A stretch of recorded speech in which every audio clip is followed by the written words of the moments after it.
పశ్చిమ గోదావరి జిల్లా పాలకొల్లులో పలు అభివృద్ధి పనులకు మంత్రి నిమ్మల రామనాయుడు శంకుస్థాపనలు చేశారు. పూలపల్లి ఛానల్ ఇరిగేషన్ కు సంబంధించి 30 లక్షలతో కల్వర్ట్ నిర్మాణానికి 27వ వార్డులో 1.5 లక్షల రూపాయలతో నిర్మించనున్న క్రిస్టియన్ బరియల్ గ్రౌండ్ నిర్మాణ పనులకు శంకుస్థాపన చేశారు. మైనార్టీలు, దళితుల సంక్షేమమే ధ్యేయంగా ప్రభుత్వం పనిచేస్తుందన్నారు మంత్రి నిమ్మల. మే నెలలోపు పనులన్నీ పూర్తి చేసేలా అధికారులకు సూచించామని, దళితులకు, క్రిస్టియన్లకి సేవ చేయడం తనకు ఎంతో సంతృప్తినిచ్చిందని తెలిపారు.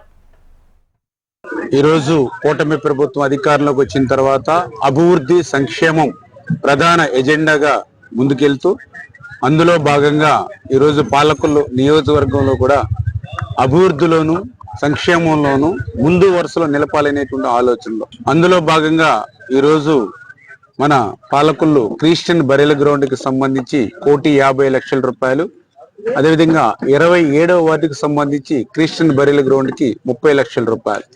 అంటే ఈరోజు 1,80,00,000 రూపాయలతోటి ఇవాళ క్రిస్టియన్ బరియల్ గ్రౌండ్స్ ఇంప్రూవ్మెంట్స్ కి బ్యూటిఫికేషన్ నిమిత్తం ఈరోజు నిధులు మంజూరు చేసి దైవజనులతో ఈ పనులు ఈరోజు మనం ప్రారంభించుకోవడం జరిగింది.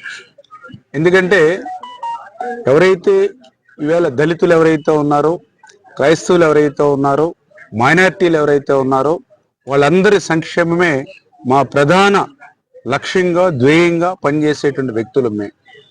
గతంలో కూడా 2014-19లో నేను ఎమ్మెల్యేగా ఉన్నప్పుడు పెద్ద ఎత్తున ఎస్సీ సప్లై నిధులు పాలకొల్లుకి తీసుకొచ్చి ఆ రోజు 10వ వార్డు, 11వ వార్డు, 16వ వార్డు, 18వ వార్డు, 21వ వార్డు, 26వ వార్డు, 27వ వార్డు, 31వ వార్డు పెద్ద ఎత్తున 45 కోట్ల రూపాయలు పెట్టి ఆ రోజు ఎస్సీ సప్లై నిధులు టౌన్ లో పనిచేసాం. అదేవిధంగా రూరల్ లో కూడా దగ్గర 1,140 కోట్ల రూపాయలు రూరల్ ఫండ్స్ తీసుకొచ్చాం ఎస్సీ సప్లై నిధులు. మళ్ళీ ఈ రోజు మీ అందరి ఆశీర్వాదంతో ఈ ప్రభుత్వం అధికారంలోకి వచ్చిన తర్వాత మళ్ళీ ఈ రోజు ఆ దళితులు, ఆ క్రైస్తవులు, మైనారిటీల సంక్షేమమే ధ్యేయంగా